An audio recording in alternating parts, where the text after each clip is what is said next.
ഇന്ത്യയിലെ തെരഞ്ഞെടുപ്പ് സംവിധാനത്തെ തന്നെ ജനാധിപത്യമായ രീതിയിൽ തെരഞ്ഞെടുപ്പ് നടക്കുന്ന സംവിധാനത്തെ അട്ടിമറിക്കുന്ന നീക്കം BJP തുടരുകയാണ്. അതിൻ്റെ ഭാഗമായി ഇലക്ഷൻ കമ്മീഷനെ കീഴ്പ്പെടുത്തുന്നതിന് വേണ്ടി ഒരു നിയമം കൊണ്ടുവന്നു. അതിനകത്ത് ചീഫ് ജസ്റ്റിസ് ഉൾപ്പെടെയുള്ളവരായിരുന്നു നിയമനാധികാരികൾ. ചീഫ് ജസ്റ്റിസിനെ മാറ്റി BJP ഓഫീസിൽ നിന്ന് ഇന്ത്യയുടെ ചീഫ് ഇലക്ഷൻ കമ്മീഷൻ നിയമിക്കാൻ പറ്റുന്നതിൽ നിയമത്തെ മാറ്റി.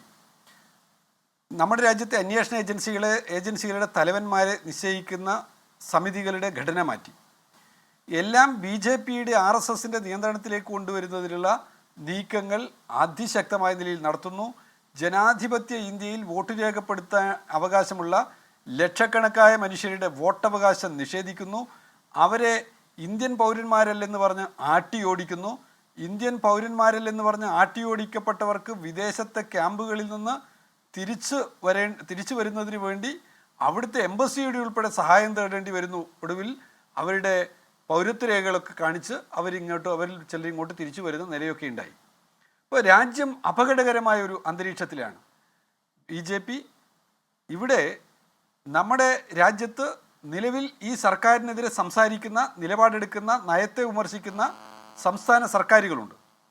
ഇന്ത്യ എന്നുള്ളത് സംസ്ഥാനങ്ങളുടെ യൂണിയനാണ്. ഇന്ത്യ എന്നുള്ളത് കേവലം യൂണിയൻ ഗവൺമെൻറ്റിൻ്റെ കീഴെ കിടക്കുന്ന ശിപായി പണിയെടുക്കുന്ന കുറച്ച് ആൾക്കൂട്ടങ്ങളായിട്ടുള്ള സംസ്ഥാനങ്ങളല്ല, മറിച്ച് ഇന്ത്യൻ ഭരണഘടന നൽകുന്ന അവകാശാധികാരങ്ങൾ സംസ്ഥാനങ്ങൾക്കുണ്ട്. സംസ്ഥാനങ്ങളാണ് അവയുടെ നേതൃത്വത്തെ തിരഞ്ഞെടുക്കുന്നത്, മന്ത്രിസഭയെ തിരഞ്ഞെടുക്കുന്നത്. ആ മന്ത്രിസഭയാണ് അവിടങ്ങളിലെ പ്രവർത്തനങ്ങൾ നടത്തുന്നത്.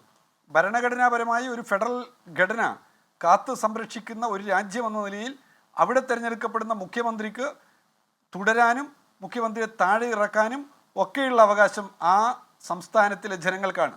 ഇവിടെ എന്താണ് ചെയ്യുന്നത്? പ്രധാനമന്ത്രിയുടെ കേന്ദ്രത്തിൻ്റെ കീഴിലുള്ള അന്വേഷണ ഏജൻസികൾ ഉപയോഗപ്പെടുത്തിക്കൊണ്ട് നേതാക്കന്മാരുടെ തടവിലിടുകയും അങ്ങനെ തടവിലിട്ടുകൊണ്ട് സംസ്ഥാന ഭരണത്തെ അട്ടിമറിക്കാം,